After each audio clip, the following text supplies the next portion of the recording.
Hello again, everybody. I'm Jimmy the Saint, and welcome back to ARK Survival Evolved. In today's episode, we're going to take a look at breeding and hatching eggs. Now, finally, I've learned a bit more about it, and I'm ready to make a video about it. So, the first thing you'll notice here, I built a pen for these dinosaurs. They're basically stuck inside there.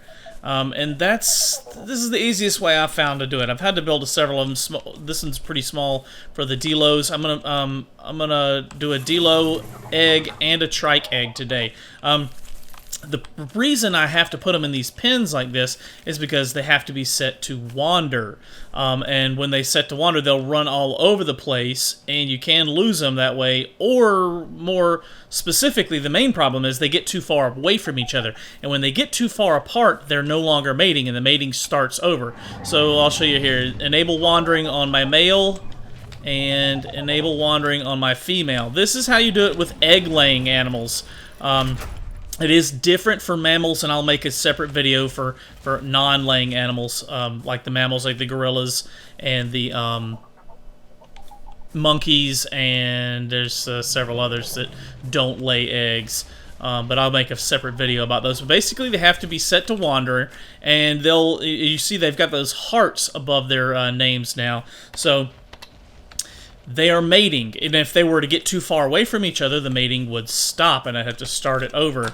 I'm going to come in through here so I know they can't get away this way, just to get a little better view.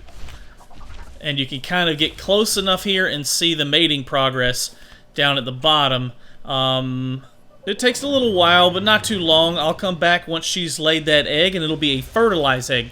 If they were not doing this, they would normally just lay. You'd have a chance of them laying a regular egg that's not fertilized. This is the only way to get a fertilized egg, and a fertilized egg is what you need to hatch. So we'll give them a few minutes to do their thing, and we'll come back and revisit them in just a few minutes.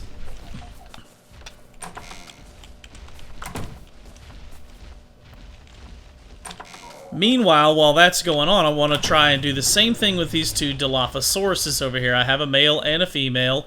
I'm just going to set them to wander.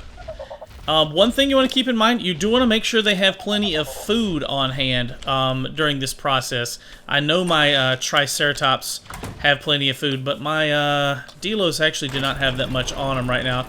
So I'm going to run in here and grab a little bit of food. I keep it here on my compy here. Not much, but you just want to make sure they have food, otherwise the mating process can get reset if they don't have food on them. So, let's see, just do a split here. You can have half. Oh, so he's not ready to mate yet. I've got to wait a little while for them. She's not ready to mate. I mated them a couple of days ago, and it takes a long time for it to reset, depending on the dinosaur. Let's see how the Trike has laid the egg. Okay, so let's go. First thing I want to do is disable their wandering, so they'll sit still. And there's the egg. Here we go. So you can see it starts losing, it's incubating right now out here in the sun.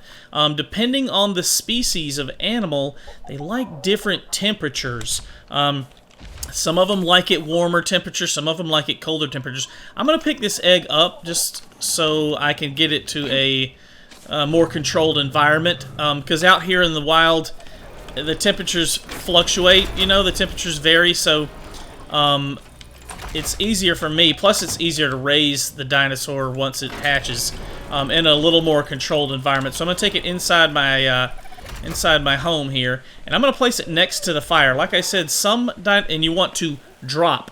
Don't hit use. If you hit use, you will eat it. I found that out by mistake. So just drop it there, and I always like to do it next to the fire because, like I said, some dinosaurs, depending on the species, like it warmer, some of them like it colder. If we'd have left it outside right there in the rain, it would have started to lose health as it was cold. It would have been too cold out there. Right now it is still incubating, and in a little while it'll hatch, and I'll show you the next step. Alright, this egg is almost ready to hatch, and like I said, the temperatures, there he goes, and the baby Trike has hatched. So I get to name it. I'm just going to give it Trike 2.0 for now, so I know, that it was the second generation. So now I need berries, and you got to feed them a lot when they are babies like that. They eat a ton of food. Carnivores are really hard. You know, the plant eaters, herbivores are not that difficult. A few stacks of berries is plenty for most, but the carnivores are just voracious eaters, and you have really got to stay on top of your meat supplies, because if they run out of food, they will starve and die pretty quickly. Alright, so I'm just going to give him a stack of 100 of red. Basically, you have to sit here and you have to babysit it at first. I mean, really, you do. There's no other way of really thinking about it other than you have to babysit this dinosaur for the first few minutes here, because its carry capacity is really low, so you can't even add all the berries you've got on its inventory right away. You just kind of have to wait a few minutes as its weight increases, as it grows, its capacity to hold more. And basically what you're waiting for is this health meter to fill up. And how whatever level the dinosaur is basically going to determine how long it takes to grow up. So this one has 1,050 total health points that it can achieve. Once it achieves that, it'll be fully grown. And in the meantime, you just kind of have to wait until it hits that number. And you kind of have to keep an eye on it and keep it well fed is the main thing. Just keep plenty of food on it. As you can see, it's eating really fast. It's already ate 35 berries or so. So in this short little time right here, they eat really fast. So you really want to keep them full. And I like to just sit here on their inventory for the first couple of minutes just to make sure that I can fill it up with, you know, plenty of food. We're almost to where I'll be. Once I get 4 stacks on this guy, it'll be more than enough to tame him, or to let him grow up. All right, there we go. So yeah, it's got to fill up its hunger meter, its food meter is gradually going up as it eats. So it just constantly eats until it gets that full. And as you can see, he's already grown up a little bit here. It is still a baby, but you'll notice it start to get bigger and bigger and bigger. One thing about eggs, when they hatch, they're automatically set to wander. So keep that in mind. If it's in an open area, it will start to wander around, and they can get into some trouble that way. So I will generally let it get a little bit bigger, and then I'll stop it. I'll set it to, see, it's a juvenile now. I'll disable the wandering. For now, this guy's fine. I'll let him wander around in here for a bit. And we'll check on him in just a couple minutes once he gets a little bigger, and go from there.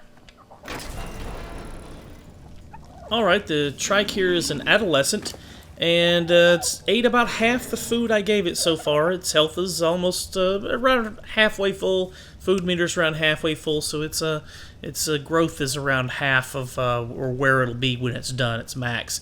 So making good progress. Just got to keep an eye on the food. I may have to add a little bit more later. Just keep an eye on it. I've disabled its wandering now, so it's just going to sit still, but I'll come back and check on it here in a couple more minutes. Alright, she's almost ready. Yeah, there she goes. Alright, she has finished growing up. She's fully grown now. Level 49, which is pretty good. I ended up adding some more berries to it, but we're done. She's got full health now. As you can see, the food meter is full. She got pretty decent stats, but the stats are based off of the parents, and there's a little randomness to it because I've bred like 3 off of the same set, 2 or 3 off the same set of parents, and I don't always get the same results. There is a little bit of randomness to it, but for the most part, it's a combination of the levels that the base levels of the mother and father dinosaur, and then there's a little randomness added to it. Oh, she's already laid an egg. Wow. Pick that up. It's not fertilized, so I'll just throw it in my preserving bin here to keep it with the rest of them. I'm going to make some kibble with them later. But that's it, guys. If you haven't already, please subscribe to the channel. I post a new video every day. If you have any comments or questions about breeding, leave them down in the comment section below. Hit the thumbs up button if you like this video. We'll see you on the next one. Thanks so much for watching.